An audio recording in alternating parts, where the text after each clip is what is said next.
En la prueba de ADN 91.7. Hablamos con la verdad. Bien, vamos a profundizar en algo que podría a nosotros parecernos lejano, pero no. La verdad es que también Chile puede estar afectado por lo que está pasando con la situación entre Rusia, Ucrania y Estados Unidos, Occidente, si uno quisiera mirarlo así. Vamos a conversar con el investigador asociado al Centro de Estudios Internacionales de la Universidad Católica, ex embajador además en Rusia y en Ucrania, Pablo Cabrera, que está al teléfono aquí en la prueba de ADN. Pablo, muchísimas gracias por este contacto y muy buenas tardes. Buenas tardes, Carla. Buenas tardes, Antonio. Bienvenido, embajador. Muchas gracias.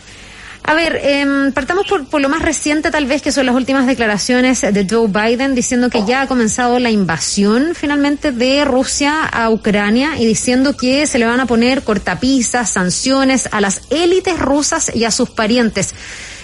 Pablo, ¿estamos al borde de una guerra efectivamente a su juicio? Mire, se ha hablado mucho de una guerra, y cuando se habla de guerra la gente piensa en las guerras tradicionales, con tanques, con metralletas, con soldados desplazándose por los territorios, aviones tirando bombas. Yo creo que hoy día una guerra de ese tipo sería suicida, porque creo que vivimos en un mundo cibernético donde las guerras se pueden manejar por un botón. Se puede detener un país, el manejo de las armas atómicas. Hay que recordar que Rusia en este caso es un país nuclear, y Ucrania no, pero expresa disposición de un tratado entre ellos cuando se separan, cuando se disuelve la Unión Soviética. Entonces creo que hemos estado en una suerte de escaramuzas bélicas modernas que van por la disuasión de uno y otro lado, cuando el panorama de seguridad europea y mundial está muy resquebrajado. Creo que las instituciones hoy día han sido superadas justamente por los hechos de la digitalización, de la falta de legitimidad de instituciones intermedias. Entonces estamos viviendo un momento de mucha inestabilidad, de mucha ambigüedad y de mucha incertidumbre. Y creo que esos momentos a veces algunos se aprovechan como para buscar y sacar mejor provecho a sus intereses y recomponer su impronta de influyente en el escenario internacional. Ahora, embajador, lo veo acá en un análisis que hace el New York Times y se hace la siguiente pregunta, se la formula usted. Dice, ¿tiene Occidente los medios para detener a Putin, Rusia, en fin, en esta invasión? Bueno, los medios existen, lo que pasa es que el razonamiento que hay que hacer y la cautela para utilizarlos, por eso que existe la disuasión nuclear y existía antes el equilibrio del terror, ¿no es cierto? Era quien usaba primero un arma atómica, pero no creo que sean los tiempos como para eso, porque más bien la gente está buscando la paz, que es un bien anhelado por todos, que es muy difícil, como digo yo, anhelarla y pedirla y hablarla, pero es muy difícil lograrla. Entonces, medios existen, pero ojalá no se utilicen verdaderamente en su extremo, en su larga extensión de los medios, porque estamos hablando en ese caso de una guerra nuclear que significa exterminio. Ahora, pero las sanciones y todo aquello como un elemento disuasivo también. Bueno, sí, ahí se puede hablar de lo geoestratégico, lo geoeconómico, lo geopolítico. Vemos que el mundo viene muy tensionado geopolíticamente. Estados Unidos ha estado involucrado en dificultades y en diferencias importantes que comenzaron como comerciales y terminaron en estratégicas con China. Rusia acusa de que ha sido maltratado por Occidente, que no le dieron mucha atención y que se han sentido victimizados, humillados por la expansión de la OTAN, que no eran los acuerdos gentleman agreement, los acuerdos de caballeros que existieron cuando la la Unión Soviética desapareció y se terminó la Guerra Fría y cayó el muro de Berlín. O sea, creo que en ese sentido vemos una situación distinta a lo mejor. A lo mejor esto está marcando un punto de inflexión en que el orden internacional por fin va a tener un rediseño, y no sé cuál va a ser el final del rediseño. Esperemos que el rediseño sea compartido y no sea y utilizar la fuerza para poder lograr espacio. Pablo, yo quiero ir un poquitito más atrás porque estamos bombardeados por información, estamos viendo que esto escaló, sí, pero muchos habrán perdido como el punto de origen de todo esto. ¿Por qué está Rusia con Ucrania? ¿Qué tiene que ver Estados Unidos y el mundo occidental con este conflicto? ¿Por qué hemos llegado a este nivel de tensión? Mire, hay hechos que muestran eso más allá de los símbolos. Los hechos más importantes son que las ex repúblicas que conformaron la Unión Soviética originalmente, que fueron algunas repúblicas transcaucásicas, Bielorrusia y Ucrania y la Federación de Rusia, se independizaron en lo que el presidente Putin calificó como el desastre más grande, la catástrofe más grande del siglo XX, que fue la desaparición de la Unión Soviética, y algunos tomaron un rumbo más pro-occidental. Y eso obviamente ha causado algunos problemas porque han solicitado pertenecer a la Unión Europea y a otros también de pertenecer a la OTAN, que es esta alianza militar que incluye a los países de Europa y los Estados Unidos, y además Turquía también siendo de Europa, pero hay que notarlo. En ese contexto, creo que lo que sucedió el año 2004 en Georgia, cuando los georgianos de Tbilisi pidieron entrar a la Unión Europea y a la OTAN, ustedes se acuerdan que la Federación de Rusia reaccionó y apoyó a secesionistas de Osetia y de Abjasia, sí, que eran dos repúblicas de Georgia. Bastantes años después, como 10 años después, en Ucrania, con un gobierno prorruso, hubo unas revueltas que no querían que Ucrania siguiera perteneciendo a la órbita rusa. Le costó mucho tener consolidación como una república independiente de Rusia. Solicitó el ingreso a la Unión Europea y también, por ende, a la OTAN. Y ahí hubo una revolución prácticamente en Rusia para exigir esto. Y el presidente, que era muy afín a Rusia, se arrancó, ¿se acuerdan ustedes? Y le dieron un golpe blando a Yakunovich, se llamaba. Y Ucrania tomó un nuevo rumbo. Y ese nuevo rumbo, que tiene raíces históricas de ser Ucrania es un tapón entre Europa occidental y Europa oriental, y también de alguna manera entre Oriente y Occidente, creo que atizó muchas reminiscencias imperiales y muchas situaciones que dieron motivo a esta situación de que proxies y secesionistas pusieran su trabajo para lograr que Rusia y que algunas repúblicas o algunos lugares, estados de Ucrania dentro, se secesionaran de Rusia y pasaran de Ucrania y pasaran a pertenecer a Rusia de nuevo.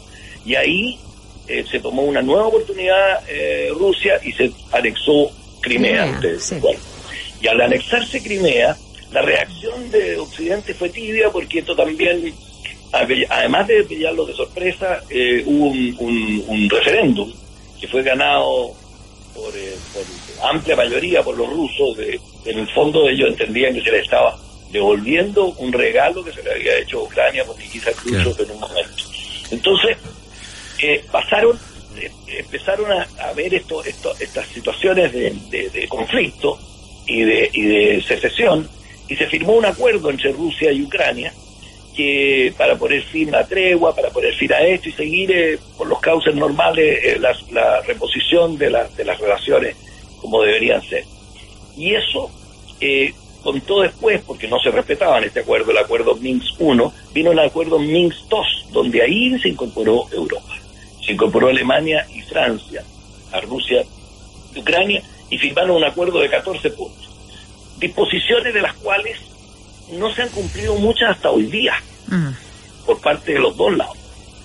Entonces, cuando vemos un mundo muy exaltado, con muchas disputas geopolíticas, geoestratégicas, con muchas dificultades económicas, no se pueden separar estas vertientes económicas, estratégicas y geopolíticas hoy día. Antes se podían separar, pero la globalización hizo que no se separaran. No hay mucha intermediación de entidades, hay mucha actuación directa entre los pueblos. Yo te pregunto, tú me respondes, etcétera, etcétera. Y hemos llegado a esta situación que... acuérdese usted que la cultura oriental, donde Rusia tiene bastante de cultura oriental, la historia no la escriben los hombres, la escriben las oportunidades. Y yo creo que hay que pensar en eso. La historia es la mejor consejera para entender este conflicto.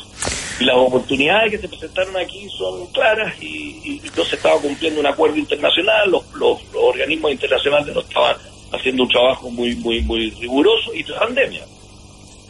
Estamos conversando, ustedes escuchan al investigador asociado al Centro de Estudios Internacionales de la Universidad Católica y ex embajador en Rusia y Ucrania, Pablo Cabrera. Oiga, Pablo, usted comparte esta idea que le ha leído harto, de esta idea nostálgica de Putin de alguna forma restaurar la ex Unión Soviética y una suerte de, una mirada nostálgica de lo que era ese imperio, por decirlo así, pero que se desmembró. La mirada nostálgica no es solo de Putin, de muchos rusos también y de muchos otros en el mundo. Yeah. La nostalgia hoy día está formándose como una epidemia, porque cuando hay inestabilidad, cuando hay ambigüedad, cuando hay decrecimiento económico, cuando hay mucha convulsión social, empiezan la nostalgia. Y yo creo que en ese contexto se inserta la nostalgia de Putin, más allá de las raíces históricas del pueblo y la idiosincrasia del pueblo ruso, que siempre tiene una raíz imperial muy marcada en su aproximación al poder. Ya, no sé, ¿qué podría, o si hay, Pablo, desde su experiencia, alguna forma de proyectar lo que podría seguir ocurriendo? Si es que claro, Putin, que ayer algunos dicen le echa benzina al fuego, puede dar pie atrás, puede haber alguien que efectivamente logre mediar. Parecía que venía haciendo el rol como de Macron, pero eso quedó como un poco en nada, después me imagino de lo de ayer. ¿Cómo se podría proyectar, cree usted, lo que viene? Bueno, esa es la pregunta del millón, diría yo, porque están los dos líderes, porque aquí Ucrania aparece como el elemento catalizador de todo esto, pero ya la discusión está entre Rusia y Estados Unidos principalmente, y Europa también. Creo que los dos líderes están bastante presionados por los hechos. Ventajas y ganancias podrían ser inmediatas, pero pírricas en lo sustancial y en lo final. Por eso proyectarlo, creo que lo que debería haber es una negociación, ojalá ahora más también confidencial, no tanto por los medios y no tantas amenazas, porque al final la estrategia está dada, ya se conoce la estrategia de una parte y se conoce que las tácticas cambian de acuerdo a las circunstancias. Acuérdense que el mismo día que se hablaba que iba a haber una invasión, Putin sorprendió diciendo que reconocía a dos repúblicas que estaban en rebeldía con Ucrania. Y ese reconocimiento no implica contornos territoriales, implica un reconocimiento a la república, pero no fija los contornos territoriales de la república, lo cual a mí, por lo menos como observador, me da pie a pensar que puede por ahí haber un grado de negociación. Pero una retirada total, bueno, tendría que ser a cambio de algo muy importante: desplazamiento de misiles, congelamiento de muchas cosas, neutralidad de Ucrania. Aquí estamos en una situación donde el escenario internacional y el orden internacional están en recomposición por su resquebrajamiento, y hay muchas cuerdas que quieren participar y quieren influir. Acuérdese que el orden internacional que nos rige hoy día es de hace 3 siglos. Ha tenido cambios de acuerdo a los cambios y a las conflagraciones y a las escaramuzas bélicas y grandes hechos bélicos que han existido en el mundo. Pero el orden internacional está estructurado sobre la base de la soberanía de los estados. Y aquí lo que ha pasado es que se ha vulnerado la soberanía de un estado, el Estado de Naciones Unidas. El tema es cómo Naciones Unidas actúa si el Consejo de Seguridad de Naciones Unidas, el presidente hoy día del Consejo de Seguridad, el presidente accidental del Consejo de Seguridad hoy día es la Federación de Rusia y tiene veto. Entonces hay que buscar caminos de entendimiento, y la democracia no se agota en una persona, en una época o en un país.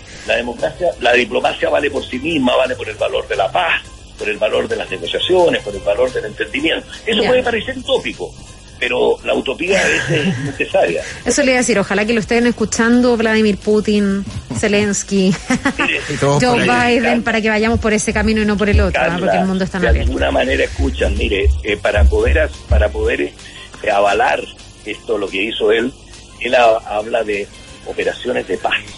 Él habla de que las fuerzas que están presentes son operaciones de paz para librarse del genocidio contra el pueblo ruso que viene promovido desde el lado ucraniano. Hay que también mirar las palabras, el diálogo. Ese diálogo obviamente que es un diálogo estridente que no responde a la realidad, más allá de las violaciones que puedan existir a la dignidad de las personas o a la seguridad de los estados. Por eso creo que es muy importante que la comunidad internacional actúe, como dice usted, y ojalá en validando todos los principios que regulan las Naciones Unidas y regulan la paz y la seguridad del planeta.